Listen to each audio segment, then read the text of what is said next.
Hello everyone, good morning. मैं हूं भरत कुमार। तो चलिए स्टार्ट करते हैं हम लोग वीडियो को। और इसमें देखिए क्लास 10 का जो ट्रिग्नोमेट्री है, ट्रिग्नोमेट्रिक आइडेंटिटीज़, उससे लिया गया क्वेश्चन है। ठीक है, इसको प्रूव करते हैं हम लोग। और बहुत ही अच्छा क्वेश्चन है, एग्जाम पॉइंट ऑफ व्यू से कई बार ये पूछा भी गया। ठीक है, देखिए ये क्वेश्चन क्या कह रहा है इसमें कि cos alpha by cos beta. ठीक है, अल्फ़ा, ये अल्फ़ा है। ठीक है, अल्फ़ा ऐसे भी लिख देते हैं, चलता है। ओके, तो cos alpha by cos beta is equal to M and cos alpha by sine beta is equal to N. ठीक है, तो शो करना है कि M square plus N square into cos square beta is equal to N square, ये prove करना है। ठीक है, तो इसमें कुछ नहीं करना, एकदम सिंपल क्वेश्चन है। और कुछ क्वेश्चन ऐसे देखिए टाइप्स होता है, इस तरह का और भी क्वेश्चन सब है। और मैंने उसका वीडियो भी बनाया है, मेरा जो क्लास 10 का प्लेलिस्ट होगा उसमें आप जाकर के देख सकते हैं। ठीक है, तो और जैसे कि प्रूव करने वाले क्वेश्चंस में आपको हम बोलते हैं कि कुछ क्वेश्चंस ऐसा होता है कि जिसको आप एलएचएस को सिंपलीफाई करके आरएचएस प्रूव करिए, कुछ का आरएचएस को सिंपलीफाई करके एलएचएस प्रूव करिए, और कुछ क्वेश्चंस में एलएचएस आरएचएस दोनों को सिंपलीफाई करके दोनों तरफ एक सेम वैल्यू आता है, फिर बराबर हो गया। ठीक है, इसका जो आरएचएस है वो बहुत छोटा है, लेकिन हम लोग जनरली कभी भी किसी क्वेश्चंस में जो सिंपलीफाई करते हैं तो जिधर बड़ा टर्म दिखे ना उसको सिंपलीफाई करके छोटा वाला ला लीजिए। तो जैसे इसका LHS है, तो इसका LHS हम पकड़ते हैं और LHS में ये m और n का वैल्यू पुट करके देखते हैं कि क्या हो रहा है। देखिए, जब तक क्वेश्चंस को ट्राई नहीं करिएगा ना, जब तक क्वेश्चंस को टच नहीं करिएगा, उसको सॉल्व नहीं करिएगा, तब तक पता ही नहीं चलेगा कि मेथड क्या है। ठीक है, तो टच तो करना ही पड़ेगा, सॉल्व तो करना ही पड़ेगा। एक बार करिए, नहीं बनेगा दोबारा ट्राई करिए, लेकिन ट्राई कर करके बनना ही है। क्योंकि कहा जाता है ना कि practice makes a people perfect. किसी को भी प्रैक्टिस करने से कोई भी परफेक्ट बन सकता है। ठीक है, और तो बस प्रैक्टिस करना है। और मैथमेटिक्स के लिए तो there are only way to learn mathematics, that is practice more and more mathematics. Math सीखने का सिर्फ एक ही तरीका कि आप ज़्यादा से ज़्यादा मैथ को प्रैक्टिस करें, क्योंकि जितना ज़्यादा क्वेश्चन आप प्रैक्टिस करेंगे ना उतना ही ज़्यादा आपको पकड़ रहेगा, कॉन्सेप्ट याद रहेगा। क्योंकि प्रैक्टिस का चीज़ है, अगर इसको याद और रट नहीं सकते हम, क्योंकि आज क्वेश्चंस बना रहे हैं ना, तो इसी टाइप का ढूंढ करके आपके पास जितना मैथ है क्वेश्चंस बनाइए ना, देखिए ना, कभी नहीं भूलिएगा। ठीक है, तो आगे बढ़ते हैं हम लोग क्वेश्चंस में। चलिए देखिए, इसके LHS को लेते हैं। तो LHS में क्या है? LHS में है m square plus n square और इंटू कॉस स्क्वायर बीटा। मुझे लगता है कि इसका जो सॉल्यूशन होगा ना बहुत ही सिंपल होगा।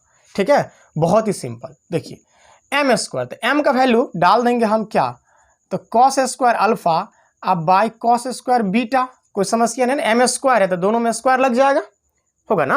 अरे m स्क्वायर है तो m की जगह cos square alpha by cos square beta, अब प्लस n के जगह पे हो जाएगा ये कॉस स्क्वायर अल्फा अब by sine square beta, sign square beta. अब ब्रैकेट से बाहर जो है इसमें LHS में कॉस स्क्वायर बीटा लगा हुआ है। ठीक है, अब चलिए इस दोनों का एलसीएम लेते हैं। तो कॉस स्क्वायर बीटा और एलसीएम में कॉस स्क्वायर बीटा इंटू क्या होगा, साइन स्क्वायर बीटा, ये एलसीएम हो जाएगा।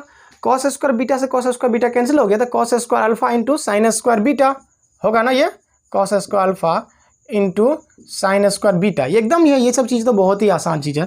Plus plus sign square beta cancel out हो गया, तो कॉस स्क्वायर बीटा बच गया, इधर कॉस स्क्वायर अल्फा, तो cos square alpha into cos square beta हो गया। ठीक है, और ब्रैकेट से बाहर जो है वो कॉस स्क्वायर बीटा है। ओके, अब चलिए देखिए ऊपर में जो है इसके न्यूमरेटर में दोनों में क्या कॉमन दिख रहा है। ठीक है, दोनों में कॉस स्क्वायर अल्फा, तो कॉस स्क्वायर अल्फा मान लीजिए हम कॉमन ले लिए, तो क्या बच गया यहाँ पे, साइन स्क्वायर बीटा और प्लस कॉस स्क्वायर बीटा, ये बच गया ना। ठीक है, ये बिग ब्रैकेट लगा लेते हैं क्योंकि स्मॉल ब्रैकेट यूज हो गया। अब ब्रैकेट से बाहर तो ये कॉस स्क्वायर बीटा तो हाई, नीचे में जो है इसका cos square beta into sine square beta हो गया। अब ये मान मत रखिए पहले ये लिख लिए, भैया आप किसी को पहले लिखिए, क्या फ़र्क पड़ता है, सॉल्यूशन तो कर ही रहे हैं। अब चलिए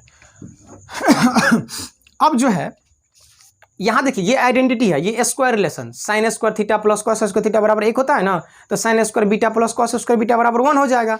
तो ऊपर बच गया सिर्फ और सिर्फ कॉस स्क्वायर अल्फा, ऊपर क्या बच गया, कॉस स्क्वायर अल्फा, इसका वैल्यू तो 1 हो गया, इंटू ये 1 हो गया, ये ब्रैकेट वाला 1 हो गया। ठीक है, और नीचे जो है, नीचे है आपको cos square beta into sine square beta, नीचे में ये है, और आगे ब्रैकेट को हटाया है, गुना कर देंगे किससे, कॉस स्क्वायर बीटा से, कॉस स्क्वायर बीटा से गुना कर दिए, तो कॉस स्क्वायर बीटा तो कैंसिल आउट हो गया, बच गया क्या आपको कॉस स्क्वायर अल्फा अब बाय साइन स्क्वायर बीटा, दोनों पे स्क्वायर है। और जब कभी भी जैसे A square by B square रहता है तो इसको हम क्या लिखते थे, A by B to the whole square लिख सकते हैं ना, तो इसको क्या लिख सकते हैं, cos alpha by sine beta to the whole square. अब बताइए cos alpha by sine beta का वैल्यू क्या दिया हुआ है, एन दिया हुआ है, तो इसके नीचे एन दे दीजिए तो एन स्क्वायर हो गया। देखिए हम LHS को सॉल्व किए, LHS को क्या किए, सॉल्व किए और एन स्क्वायर हमको आ गया, ठीक है, which is equal to RHS, which is क्या है, ये एन स्क्वायर RHS के इक्वल है, जो हमारा प्रूव हो गया, ठीक है, यहाँ लिख देंगे प्रूव। लेकिन यहाँ पे एक चीज लिख देंगे, यहाँ पे since cos alpha by sine beta का वैल्यू ये एन क्या है, ये एन गिवन है, ये एन गिवन है, तब नहीं यहाँ पे पुट कर दिया, ये इसका यूज़ किए। ऐसा क्वेश्चंस बहुत सारे हैं, ठीक है, आपके बुक में जो गिवन रहेगा उसका बाद में यूज़ कर लेना। होप कि आपको ये सॉल्यूशन समझ में आया है। मिलेंगे अगले वीडियो में, तब तक के लिए थैंक यू।